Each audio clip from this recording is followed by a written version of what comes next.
प्रत्येक वेळेला प्रयोग थांबवून प्रेक्षकांना यावरून टोचण्याचं धाडस दाखवणारा पहिला कलावंत विक्रम गोखले आहे. त्यांनी अशी कधी पर्वा केली नाही की लोक काय म्हणतील. विक्रम गोखल्यांच्या काही गुणांचा किंवा वैशिष्ट्यांचा मी अतिशय चाहता होतो. त्यात अभिनय वगैरे हा भाग झाला, पण त्या माणसामध्ये जो आत्मविश्वास होता ना, हा मी फार कमी लोकांच्यात पाहिलेला आहे. म्हणजे कितीही अडचण येऊ देत, काहीही त्यांना फरक पडायचा नाही. आणि मी आहे ना, आणि त्यांना ते आवडायचंही की अडचण आली आहे का, मी पुढे होऊन ते अंगावर घेतो. विलक्षण आत्मविश्वास.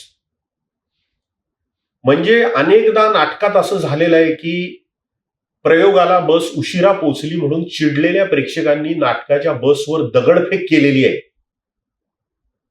त्यावेळेला सगळे कलाकार जीव मुठीत धरून बसलेले असताना गाडीतून खाली उतरून त्या जमावाला सामोरं जाण्याचं धारिष्ट्य विक्रम गोखले दाखवत असत. आणि कलाकार म्हणून रंगमंचावर सुद्धा त्यांचा जो आत्मविश्वास होता आणि प्रेक्षकांचा त्यांच्यावर जो विश्वास होता तो अवर्णनीय होता. म्हणजे अशा घटना तुम्ही अशी कल्पना करू शकता का की एका प्रयोगाला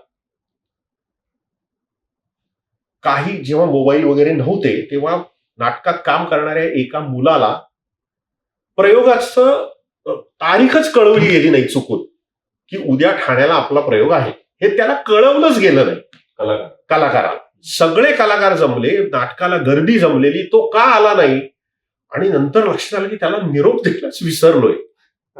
दुसरा एक कलाकार नाटक बघायला प्रेक्षागृहात आला होता. तो प्रयोगाच्या आधी विक्रम गोखलेंना भेटायला आला की कसे आहात, बरे आहात, मी आज प्रयोगाला आलोय. त्यांनी सांगितलं 2 मिनिट थांब. पडदा बाजूला गेला. विक्रम गोखल्यांनी प्रेक्षकांना विश्वासात घेऊन सांगितलं की माझी अशी अशी आज आमच्या प्रयोगाची अडचण झालेली आहे. पूर्ण सत्य की एक मुलाचा असा असा गोंधळ झालेला आहे.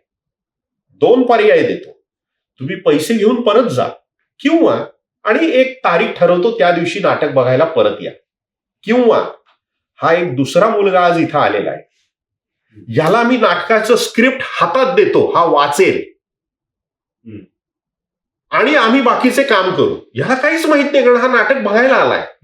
तुम्हाला चालत असेल तर हा मुलगा असा प्रयोग करेल. प्रेक्षक म्हटले का हा प्रेक्षकांचा विक्रम गोखल्यांवरचा विश्वास आणि हे धाडस दुसरं कोणी दाखवू शकणार नाही. की पडदा बाजूला जाऊन प्रेक्षकांशी हे बोलणं. आणि अनेक कलाकार असेही आहेत की जे प्रेक्षक शरण असतात की प्रेक्षकांना काय हवंय तेवढंच मी करतो. विक्रम गोखले तसे नव्हते. खऱ्या कलावंताचं हे काम आहे की तो प्रेक्षकांना शरण जात नाही, त्यांनी प्रेक्षकाला हात धरून चालायचं असतं. असं अनेकदा घडलेलं आहे. प्रत्येक वेळेला प्रयोग थांबवून प्रेक्षकांना यावरून टोचण्याचं धाडस दाखवणारा पहिला कलावंत विक्रम गोखले आहे. त्यांनी अशी कधी पर्वा केली नाही की लोक काय म्हणतील.